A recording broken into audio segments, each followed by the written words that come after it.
Welcome and welcome back to my channel. मी शीतल. माझ्या नवीन व्हिडिओमध्ये तुमचं सहर्ष स्वागत आहे. आज आपण बघणार आहोत पार्लर सारखं फेशियल अगदी घरच्या घरी कसं करायचं. लग्नाचा सीझन सुरू झाला आहे. अजिबात वेळ नाहीये तुमच्याकडे फेशियल करण्यासाठी. हे घरच्या घरी तुम्ही फेशियल ट्राय करा. इतका छान रिझल्ट आहे आणि अगदी सोप्या पद्धतीने तुम्ही एकटे सुद्धा करू शकता. इतकं इफेक्टिव्ह असं फेशियल आहे आणि इतकं सोपं असं फेशियल आहे. त्याच्यामध्ये 4 स्टेप आहेत अगदी सोप्या. पहिली म्हणजे क्लिन्झिंग करायची, त्याच्यानंतर स्क्रबिंग करायची, मसाज करायची आणि फेस पॅक लावायचा. अगदी 5-5 मिनिटात होणाऱ्या अशा ह्या स्टेप आहे आणि याचा रिझल्ट खरंच पार्लरच्या फेशियल पेक्षा सुद्धा भारी भेटतो. आणि हा फेस पॅक फेशियल म्हणजे गोल्डन फेशियल आहे असं सुद्धा आपण म्हणू शकतो. कारण आपण जे फेस पॅक यूज करणार आहे अगदी तो गोल्ड सारखाच वर्क करतो. इतका सुंदर असा फेस पॅक आहे तो. तुम्ही खरंच रिझल्ट बघू शकता की नंतर किती सुंदर असे रिझल्ट आले आहे. तुमचा लग्नासाठी चेहरा एकदम एकदम तयार होईल. एकदम असं तुमची बेबी स्किन होईल. एकदम मऊसूत, कापसासारखा मऊसूत चेहरा होईल. तर चला आपण अजिबात वेळ न घालवता या फेस पॅकला, या फेशियलला सुरुवात करू. तर आपल्या या फेशियलला सुरुवात करू. आपल्याला फर्स्ट स्टेप करायची आहे क्लिन्झिंग आणि त्यासाठी आपल्याला रॉ मिल्क घ्यायचं आहे. रॉ नसेल तर तापवलेलं असलं तरी चालेल. नंतर मी एक कॉटन पॅड घेतला, तो दुधामध्ये डीप केला आणि चेहऱ्याला पूर्ण सर्क्युलर मोशन मध्ये क्लीन करून घेतलं. मी ज्या स्टेपने करते आहे तुम्ही पण त्याच स्टेपने करायचं आहे. आणि ओठांना अजिबात सोडायचं नाही, कारण ते आपले जास्त पिगमेंटेड असतात आणि थंडीमुळे तर अजूनच जास्त ड्राय झालेले आहेत. त्यामुळे हे काय होतात की आपण जेव्हा छान क्लिन्झिंग करतो तेव्हा ते दुधामुळे सॉफ्ट होतात आणि पुढच्या ज्या प्रोसेस आहे करायला त्या अजून छान होतात. जसं की स्क्रबिंग, फेस मास्क त्याच्यावरती अगदी छान बसतो. आणि त्यासोबतच मान सुद्धा करायची आहे. मानेला अजिबात सोडायचं नाहीये. मग मी इथे एक वेट टॉवेल घेतला आणि त्याने छान चेहरा पुसून घेतला.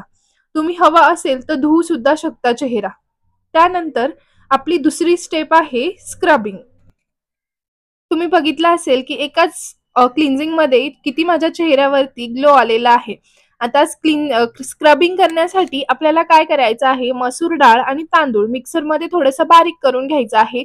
म्हणजे अगदी आपला रवा असतो त्या पद्धतीने बारीक करायचं आणि ते दुधामध्ये मिक्स करायचं. दुधामध्ये मिक्स करून लगेच स्क्रबिंग करायला घ्यायचं. त्यामध्ये बाकीचे काहीच इन्ग्रेडियंट ऍड करायचे नाहीये. दुधामुळे स्किन खूप सॉफ्ट होते, तांदुळामुळे एक्सफोलिएट होते म्हणजे स्किन ब्राईटनिंग होते आणि मसूर डाळीमुळे सगळी चेहऱ्यावरची जो डर्ट असेल, टॅनिंग असेल ती निघण्याला हेल्प करते. म्हणून हे तिन्ही पण इन्ग्रेडियंटचं कॉम्बिनेशन अगदी छान आहे. आणि बघा मी ज्या स्टेप फॉलो केल्या आहे स्क्रबिंग करण्यासाठी, तुम्ही जर त्या स्टेप फॉलो केल्या तर तुमची किती पण डेड स्किन असो किंवा किती पण जास्त पोर्स मध्ये घाण गेलेली असो ती अगदी एकदम क्लीन होणार आहे. त्यामुळे सगळ्या फेसची अगदी छान स्क्रबिंग करायची आहे.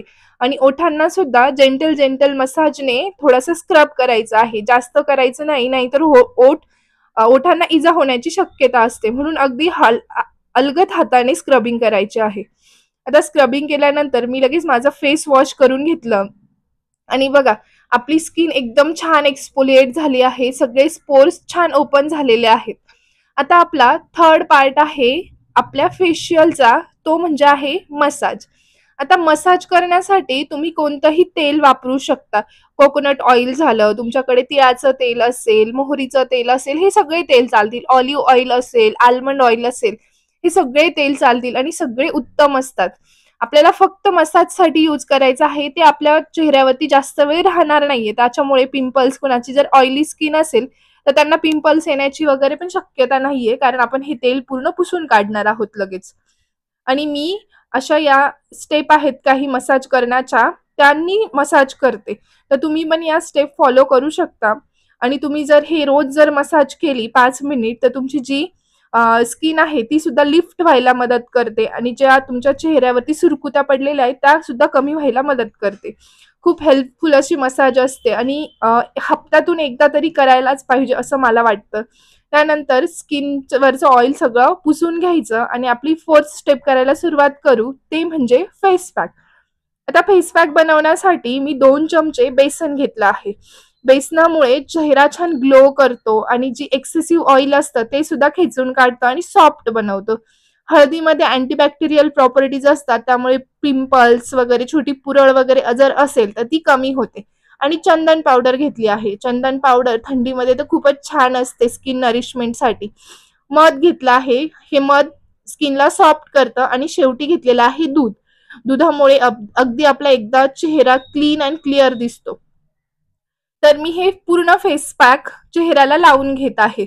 आता हा फेस पॅक लावताना हे लक्षात ठेवायचं की आपल्याला सगळ्या पार्ट वरती म्हणजे चेहऱ्यावरती लावायचा आहे, अगदी होटांवरती आणि डोळ्यांच्या वरती सुद्धा लावायचा आहे, कारण हा केमिकल फ्री फेस पॅक आहे, त्याच्यामुळे याच्या काहीच ॲलर्जीज किंवा हार्म्स नसतात।